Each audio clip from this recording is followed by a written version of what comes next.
"I've been a hospice nurse for 15 years last night," a dying woman confessed. She switched her baby with mine at the hospital 28 years ago. My hands were still shaking as I drove home from my night shift. After 15 years of hospice care, I thought I'd heard every type of deathbed confession minus affairs, secret children, stolen inheritances, but nothing had prepared me for Margaret Wheeler's whispered words at 2 a.m. "Your daughter Lily isn't yours," she'd said, her voice surprisingly strong for someone. "The doctors gave hours to live, she's mine. I switched our babies in the hospital nursery when no one was looking. I nearly dropped the morphine pump I was adjusting." Margaret had been admitted 3 days ago with end-stage pancreatic cancer. She was just another patient minus until she saw the photo of Lily on my phone background. "You named her Lily," Margaret had continued, tears streaming down her hollow cheeks. "I named mine Rebecca. They were born an hour apart at Mercy General, the 14th of April, 1995. The date of my daughter's birth, the hospital where I delivered her, why was all I could manage to ask." Margaret's confession poured out between labored breaths. Her baby minus my biological daughter minus had been born with a heart defect that would require expensive surgeries. Margaret's husband had just lost his job. They had no insurance. In a moment of desperate fear, she'd switched the hospital bracelets while the babies were in the nursery. "I convinced myself it was best for everyone," she whispered. "My husband never knew. Your Rebecca got the medical care she needed with your insurance, and you got a healthy baby." I stood frozen by her bedside, my mind racing through 28 years of memories. Lily's blonde hair that matched neither mine nor my husband's dark curls. The blood type discrepancy the doctor had explained away as a rare but possible genetic variation. The strange feeling I sometimes had looking at her that something wasn't quite connected. "Is she happy?" Margaret asked, her eyes desperate. "My Rebecca? Her name is Lily," I said firmly, surprising myself with the steel in my voice. "And yes, she's brilliant, graduating medical school next month." Margaret nodded, tears flowing freely. "Now I've been looking at her Instagram. She looks so much like my mother." She fumbled with her phone, showing me pictures of a young woman with dark hair and familiar eyes, minus my biological daughter.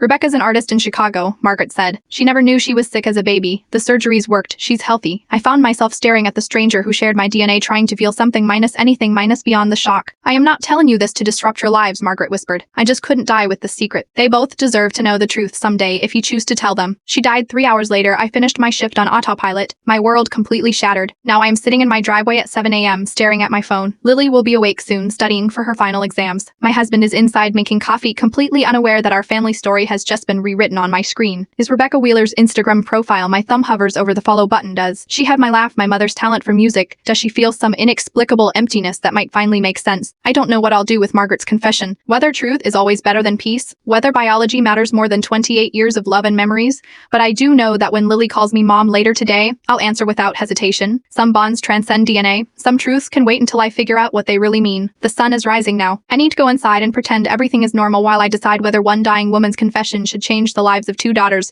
who never asked for any of this. Some secrets are burdens, others are bombs. I am just not sure which kind Margaret Wheeler placed in my hands last night.